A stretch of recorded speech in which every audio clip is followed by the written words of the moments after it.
Hello and welcome to Newsbreak. I'm your host, Nick Steffens. Coming up, Mount Pleasant Baseball walked it off in unique fashion, but first, today's top stories.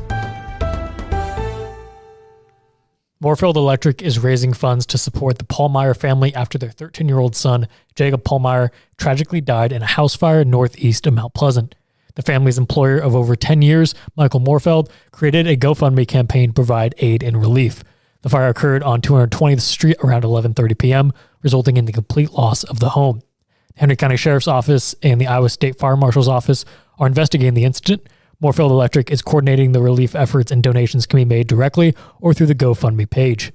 A spaghetti dinner fundraiser will also take place on June 23rd at Mount Pleasant Christian School. The community has shown immense support by fulfilling the family's immediate needs for home furnishings. The funds raised will assist the family with clothing, daily necessities, meals, funeral arrangements, and finding new housing. Dozens of people gathered at the Washington Public Library on Monday night to observe Juneteenth, marking the end of slavery in the U.S. They watched and discussed the movie Till, which tells the story of Mamie Till Mobley, the mother of Emmett Till, a 14-year-old boy who was lynched in 1955. The event sparked important conversations about race in America. Michael Devon, a guest speaker and brother of a local pastor, emphasized the need for understanding the discussion rather than blame. During the group discussion, it was noted that Washington, a predominantly white community, still faced issues of racism. Advocates stressed that the fight against racism required actively recognizing and challenging assumptions rooted in racist ideas. Some attendees, including a white audience member, expressed skepticism about the broader community's responsibility for racism. However, Anthony Devon argued that everybody subconsciously saw color and had preconceived notions about race. The event shed light on ongoing racial challenges faced by communities across America. Construction projects on Lowell Hill and Ash Avenue in Henry County are progressing well, according to an update from County Engineer Jake Hotchkiss. On Lowell Hill, contractors have placed a modified subbase for the asphalt on approximately 1,700 feet of road. The road department has also added a 7-foot shoulder to improve safety. Crews are currently removing waste material from the project site, causing a temporary one-lane closure.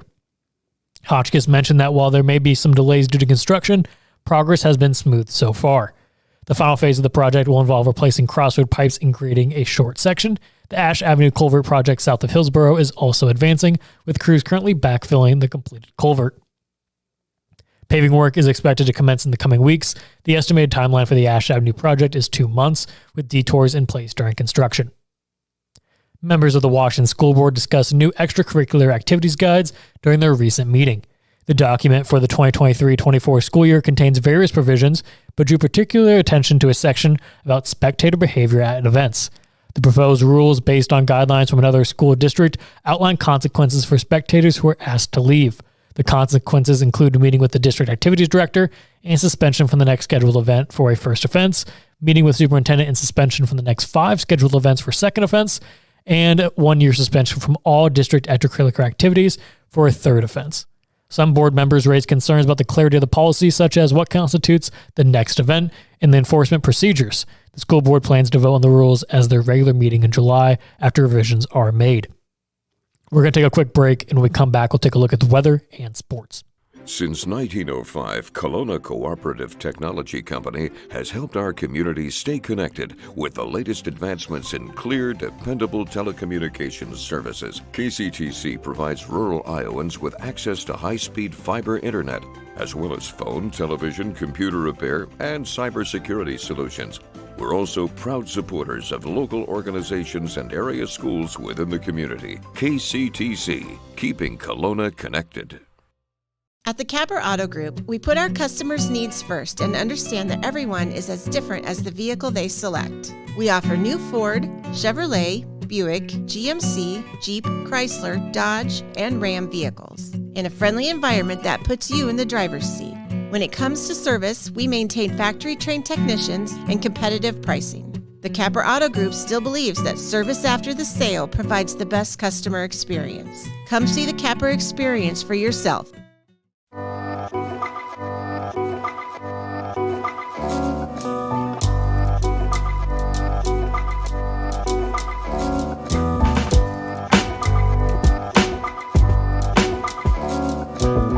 When you aspire to be a dancer, you are both an artist and an athlete. Your strength combines with beauty and grace seamlessly.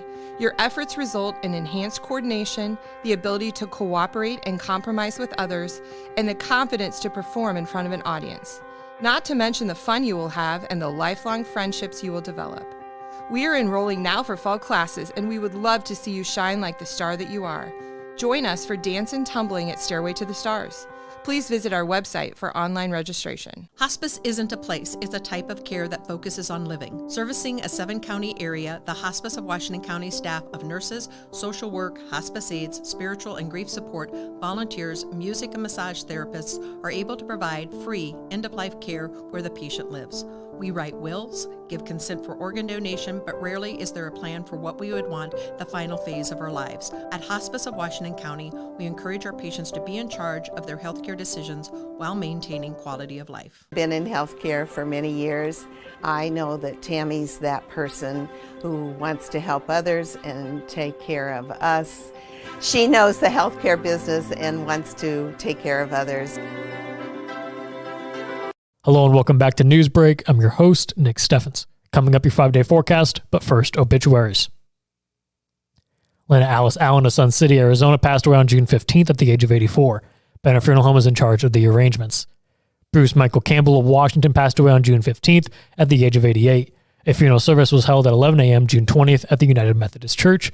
Jones and Eden Funeral Home is in charge of the arrangements.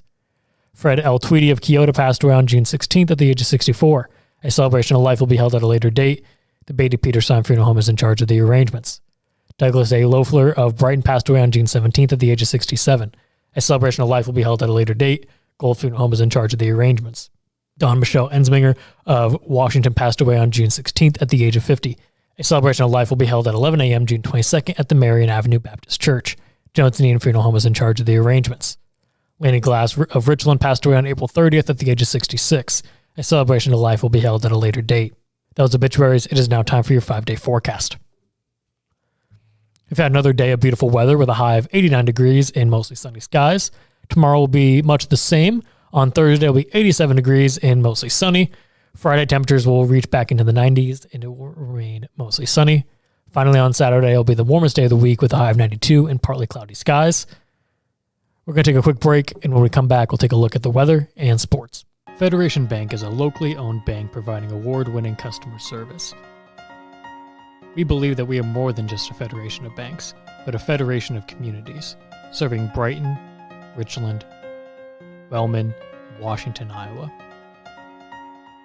Federation Bank's highly skilled staff is here to make sure you are able to accomplish your personal and professional goals, whatever they may be. Federation Bank, your family bank. You know, it's not a question of what all you have and so on with your life. It's who is in your life and how much you care for them and how much they care for you. And Tammy definitely cares.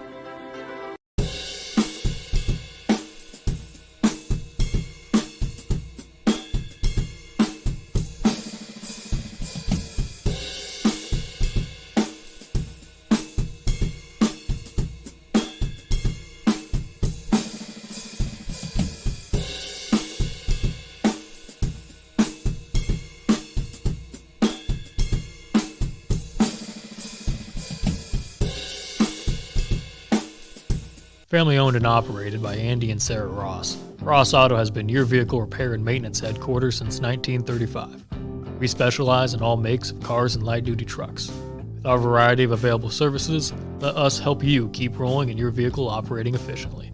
Services include general auto repair, alignments, brakes, fuel injection, and more. Schedule your appointment today at 319-653-5656. That's 319-653-5656.